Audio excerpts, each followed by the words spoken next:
Hello दोस्तों, आप सभी का जीटीसी एकेडमी में स्वागत है। दोस्तों, अगर आप हमारे चैनल पर पहली बार विजिट कर रहे हैं तो चैनल को सब्सक्राइब करना ना भूलें और साथ ही साथ बेल आइकन को जरूर प्रेस करें, जिससे कि हमारी जितनी भी अपकमिंग वीडियोस होंगी उन सभी का नोटिफिकेशन सबसे पहले आपको मिले। क्लास 10th की मैथ्स का जो चैप्टर 3 है, pair of linear equation in two variable, Hindi medium वालों के लिए दो चरों वाले रैखिक समीकरण, इसकी एक्सरसाइज 3.2 का जो क्वेश्चन नंबर 3 है, इसके 5 पार्ट को हमने प्रीवियस वीडियो में सॉल्व किया है। अगर जिस किसी ने यह वीडियोस नहीं देखी हैं तो आपको डिस्क्रिप्शन में इन सभी वीडियोस का लिंक मिल जाएगा। आज हम स्टार्ट करने वाले हैं इस क्वेश्चन के लास्ट पार्ट को, वो है 6 part. So let's begin it. Question number 3 का 6 पार्ट है हमारे पास। 5 years hence the age of Jacob will be 3 times that of his son. 5 years ago Jacob age was 7 times that of his son. What are their present age? यानी कि statement में क्या कह रहा है कि 5 वर्ष बाद जैकब की जो एज है वो 3 टाइम्स हो जाएगी उसके सन की एज के। ठीक है। दूसरी स्टेटमेंट में क्या कह रहा है कि 5 वर्ष पूर्व जैकब की जो एज है वह 7 टाइम्स हो जाएगी उसके सन की एज के। तो हमने उसकी प्रेजेंट एज फाइंड करनी है। तो सबसे पहले हमें पता नहीं है कि उसकी प्रेजेंट एज क्या है, वो हमको फाइंड करनी है, तो वो हम एज्यूम कर लेंगे। तो जब इसका सॉल्यूशन करेंगे हम, तो सबसे पहले एज्यूम करेंगे हम let the as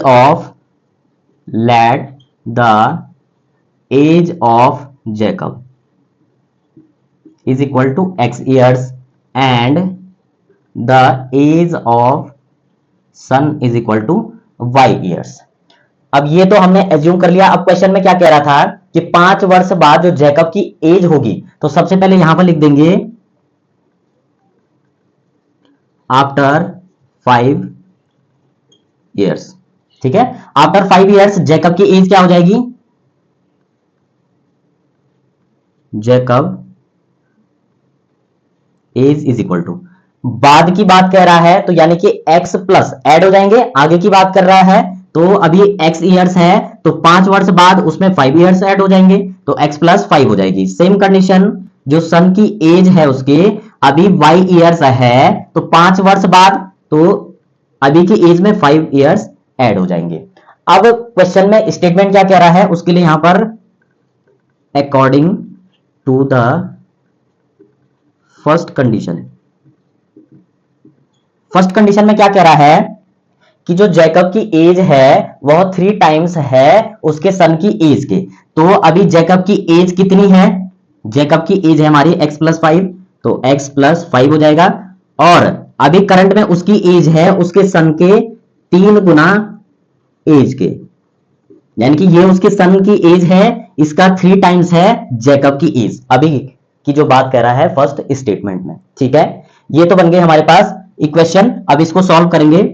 x plus 5 is equal to 3 की मल्टीप्लाई ब्रैकेट के अंदर होगी 3y प्लस 3 5 जा 15।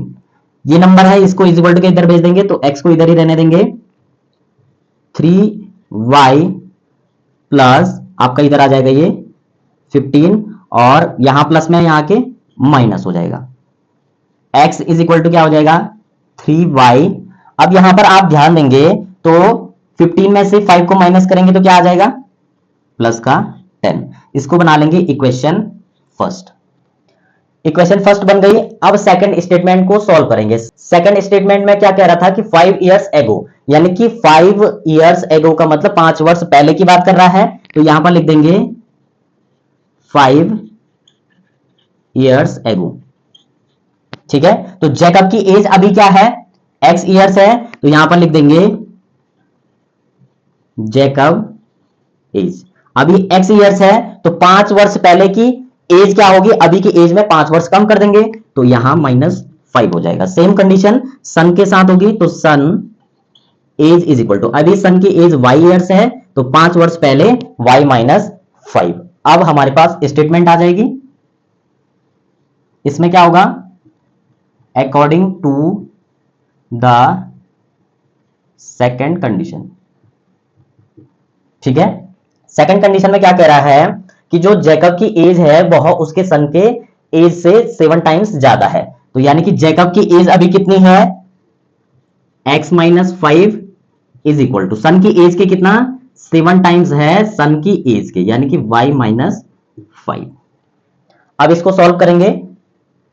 x minus 5 is equal to 7 की मल्टीप्लाई ब्रैकेट के अंदर होगी तो 7y माइनस 7 5 जा 35।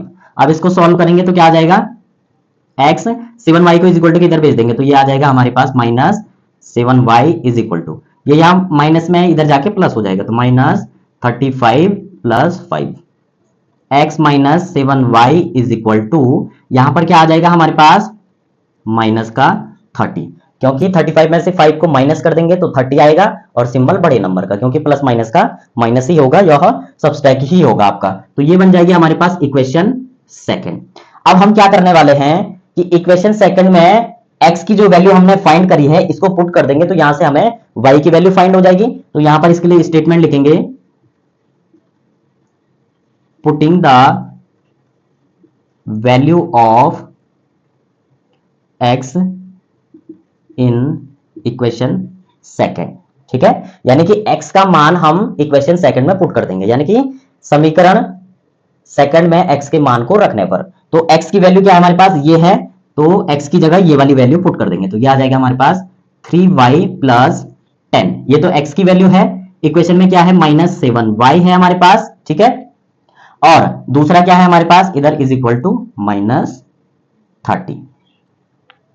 अब क्या करेंगे, यहां पर ये भी नंबर है ये भी नंबर है तो इसको इज इक्वल टू किधर भेज देंगे, ये 3y है ये आपका 7y है तो प्लस माइनस का माइनस हो जाएगा तो 7y में से 3y माइनस करेंगे तो 4y आएगा, लेकिन सिंबल बड़े नंबर का, इज इक्वल टू इस 10 को इज इक्वल टू किधर भेज देंगे तो माइनस 30, यहां प्लस में है यहां के माइनस हो जाएगा। इसको सॉल्व करेंगे तो यह आ जाएगा हमारे पास minus 4y is equal to minus का 40, क्योंकि माइनस माइनस का प्लस हो जाएगा ऐड हो जाएगा, सिंबल बड़े नंबर का। y की वैल्यू चाहिए माइनस 40 अपॉन माइनस 4, इससे ये कैंसिल होगा कितने times, y is equal to 10। y हमने क्या एज्यूम किया था, उसके सन की एज, तो सन की एज कितनी आई है 10 ईयर्स। अब इस y की वैल्यू को हम इक्वेशन फर्स्ट में पुट कर देंगे तो यहां से हमें x की वैल्यू फाइंड हो जाएगी, और x को हमने क्या माना था, जैकब की एज माना था। तो यहां पर लिख देंगे putting the value of y in equation first. इससे आगे इधर सॉल्व करेंगे, यानी कि y का मान समीकरण फर्स्ट में रखने पर, समीकरण फर्स्ट क्या है हमारे पास ये है, तो यहां x इज इक्वल टू 3 और y की वैल्यू क्या है 10, तो यहां 10 पुट कर देंगे और हमारा क्या है प्लस 10, यहां जाएगा प्लस 10। इसको सॉल्व करेंगे, x इज इक्वल टू 3 10 जा 30 प्लस 10 और x की वैल्यू क्या आ जाएगी हमारी 40। ठीक है, अब x को हमने क्या माना था, जैकब की एज, और y को माना था हमने सन की एज, तो दोनों हमने फाइंड कर ली। तो यहां लिख देंगे देयरफॉर, क्वेश्चन में क्या पूछ रहा था, उनकी प्रेजेंट एज, तो यहां लिख देंगे देयरफॉर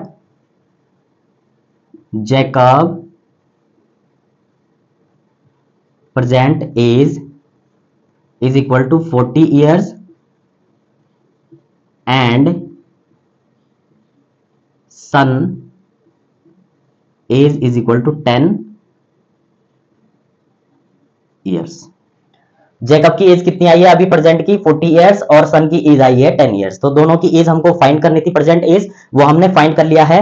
इसी क्वेश्चन के साथ साथ हमारी एक्सरसाइज 3.2 भी कंप्लीट होती है, और अब हम स्टार्ट करेंगे नई एक्सरसाइज को लेकर नई वीडियो में। तब तक आप इन क्वेश्चनों की प्रैक्टिस करते रहें, क्योंकि बोर्ड के एग्जाम के पॉइंट ऑफ व्यू से मोस्ट इंपॉर्टेंट क्वेश्चन है। और अगर आपको इस वीडियो में कहीं पर भी कोई कंफ्यूजन रहता है तो आप वीडियो को एक बार दोबारा देख लें, अगर फिर भी कहीं पर कोई डाउट रहता है तो आप कमेंट में पूछ सकते हैं। तब तक के लिए बाय बाय।